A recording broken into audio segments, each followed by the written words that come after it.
Morsi opponents don't back down. The Wall Street Journal says that clashes leave scores of injured at Morsi Palace, as it says. And even China Daily is commenting on the unrest in Egypt, this time in the form of a cartoon where you see President Mohamed Morsi frantically trying to guide a camel that represents Egypt. And he comes to this crossroad where there's all sorts of signs indicating which direction people should go in.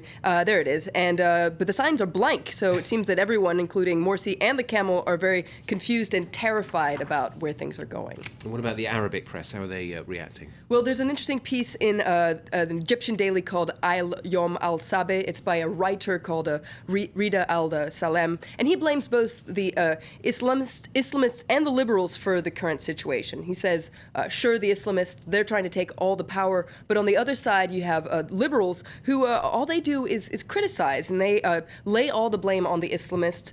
They don't take any responsibility on themselves, and they don't put forward any concrete measures. So both sides are responsible for the current unrest. And he says that what the problem is that everyday citizens are the ones that are paying the price. There's also an interesting piece in the Sharq al-Awsat, so the pan-Arab paper that's based in London. It's called "The Constitution Must Come First," and it looks at the Arab Spring in general and draws a balance sheet across the Arab world 2 years after the Arab Spring. So going from Tunisia, Egypt, and Libya, but also to Yemen, Syria, Kuwait, and Jordan. And the article points out that there are various problems in all these countries, and all these problems clarify that one vital issue, and that's the fact that there's the lack of a constitution. And this article pointed out that a constitution is not something that's very present in Arabic culture, and that's the source of all the political chaos. And this article predicts that in the coming era will be one of legal figures, and this is the continuation of the Arab Spring. This is a normal step in the Arab Spring because the Arab Spring is not over yet.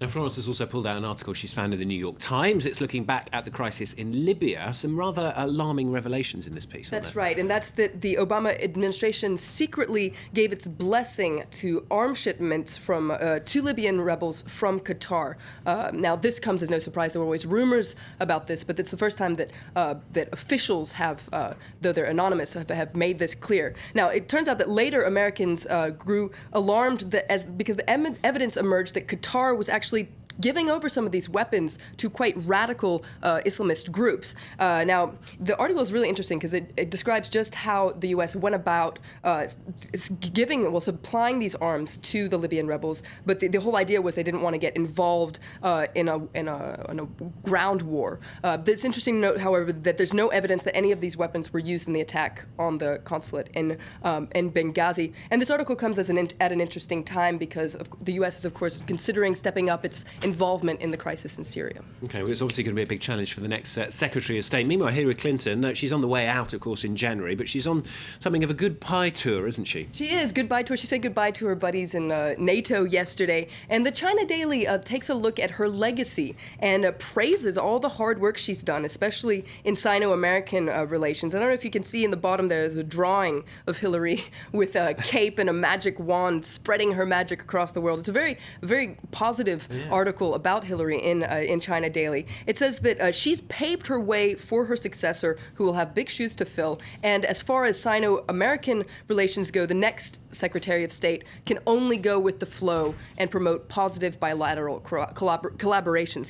Now, Hillary is also getting a lot of attention in the International Herald Tribune today about what lies next for her. And there's a great cartoon where she says that she needs to take a break, but there are a lot of rumors going around that she might run for president in 2016. So there's this great cartoon where you see Hillary Clinton on a pair of rollerblades being pushed forward by a very enthusiastic crowd. You'll have to go and open in the International Herald Tribune to take a look, but it's quite funny.